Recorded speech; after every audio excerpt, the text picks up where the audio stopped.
everybody, and welcome to another canning session with Tessie.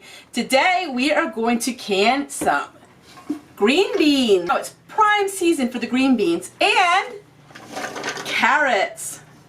So what I did was the day before I took my green beans and I picked them and I cleaned them, and I got my carrots, I picked them and I cleaned them and I cut them up, and we're ready to do the canning. This is a beginner's canning session, and Heidi, I hope that you take good notes and watch, because I'm going to share with you in detailed instructions how to can.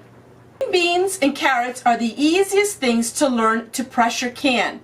All you have to do is find some frozen or some fresh, and we can can it. If you don't have a local farmer's market, you can buy frozen vegetables and can them. All you do is buy them frozen, put them in the refrigerator overnight, and the same procedure is going to be for my fresh ones. I use some pint jars, and we're going to get started. So right now I have some wide mouth pints. We are going to can these for 35 minutes in a pressure canner. So all we're going to do is we are going to fill up our jars with green beans. Green beans and carrots are the same length of canning. I'm going to go ahead and fill up all the jars with these green beans. Now these green beans are raw and they are not blanched. So when I have my jars full of the green beans and the carrots, I will get back to you and show you step number 2. So I'll get back to you in just a few minutes. Now, because I like my green beans and carrots to have a little bit of a kick to them, I add my very own onion soup mix. Now you can buy Lipton's or you can make your own. And we add 1 teaspoon of the onion soup mix to the top of every jar. So I'm going to go ahead and add a teaspoon to every jar before I add the water. Now I filled these very full because the green beans will shrink when they are in the pressure canner.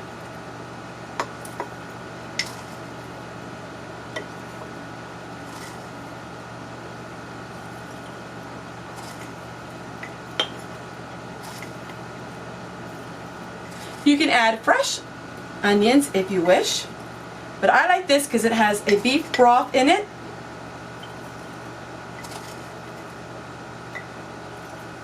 Just gives your carrots and your green beans a little bit of an extra flavor. Alright, now the next step, we are going to fill our jars with cold water. Here's a prime example of how canning can save you money. My carrots and my green beans were free, and I'm using just a little bit of the Lipton onion soup mix or your own very special soup mix. Half of this is store-bought from the Dollar Tree Lipton onion soup mix, and the other half was some that I made. Now we're going to go up and we're going to fill this all with water, and we are going to debubble. That simply means you're going to put something in the jars and move the jar around so you can get some of the bubbles out of it. A few people noticed on my mustard recipe I did not debubble. Technically I should have, but with mustard it really doesn't matter that much because mustard has a shelf life. That means even if mustard was unopened, your mustard would not spoil very quickly. So we're going to finish putting water in these jars, and then I'll show you how we can it. Now we're going to can using the Tefal canner. Everything so far is the same as it is with the Presto. We are going to put our jars in the canner. So I'm going to tilt the camera down and show you. First thing we have is this goes in the bottom of your canner, and we are going to set our jars in the canner.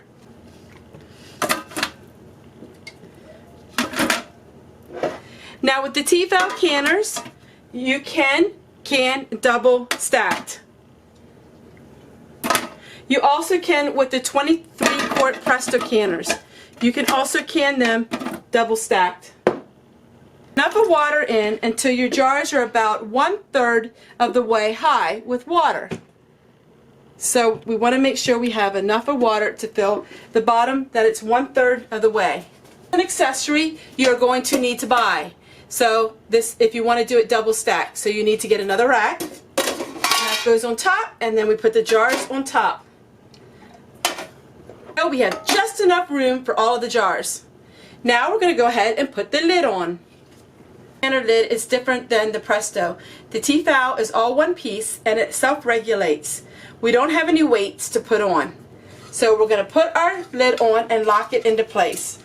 Make sure you have the band that looks like this, easy to twist and turn like that.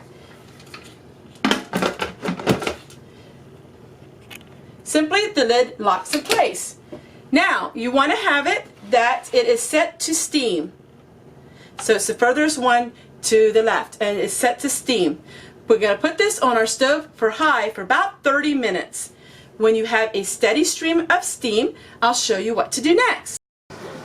Alright, so it's been about 30 minutes and we have a steady stream of steam coming out here. So now what we're going to do is we are going to close it, and I'm going to set it to number 3. Now it's closed, and now we wait until the red button comes up on the side of it. When this little red button comes up, your pressure is starting to go up. We want to keep the pressure between 10 and 12. So between the 10 and the 15, we want to keep the pressure. I'll get back to you when the little red button comes up and the pressure starts building. Alright, so now the red button is pushed up. So the red button is pushed up. The red button is right here where my finger is. Now it's pushed up, and now we're going to start to see the temperature rise, the pressure. So once the pressure is past the 10, now we're going to count 30 minutes. So I'll get back to you when the pressure is at the 10. Alright, so we're at the 10-pound pressure mark. Now we're going to count 30 minutes. For me, it is exactly 2 p.m., so by 2:30, we'll turn it off, and we wait until the little red button goes down, and now we're done pressure canning. I want to share with you one quick thing I missed in the video. To regulate your pressure, that means you have to adjust the heat on your stove. So, when the pressure gets a little too high, then you have to turn back the heat just ever so slowly until you get it to the right pressure. You don't want to ever go below the 10-pound pressure mark. That is how you regulate your pressure, by turning your stove lower or higher. Here I am in the pantry. The green beans are finished. And here are the carrots. Now I'm going to go ahead and take the rings off, and you want to wash the green beans. You want to wash your jars really well. That way you can put them in the pantry. So I hope you enjoyed this video. I tried to share with you step by step, and I tried to explain it the best I could.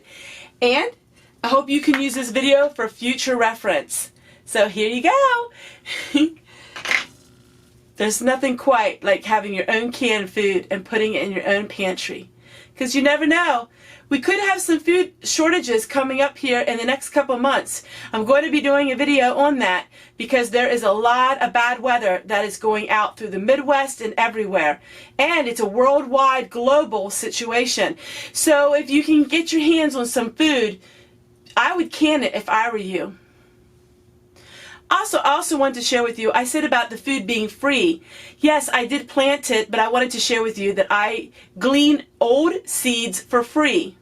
Every spring, my local paper, I put an ad in asking if anybody has any garden seeds they do not want.